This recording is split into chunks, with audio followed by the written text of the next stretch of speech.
আসসালামু আলাইকুম। আপনারা সবাই কেমন আছেন?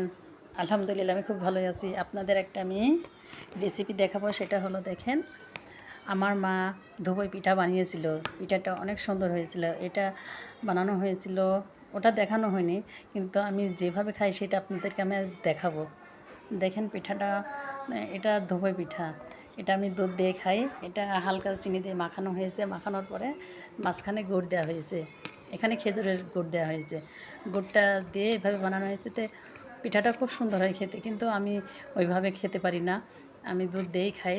দেখেন অনেক সুন্দর হয়েছে দেখতে। আপনাদেরকে আমি ভালোভাবে দেখিয়ে দিচ্ছি। আপনারা এভাবে খাবেন, দেখবেন অনেক সুন্দর লাগবে। আমি দুধের সাথে মিশিয়ে খাই। খাবারটা আমার খুব ভালো লাগে খেতে।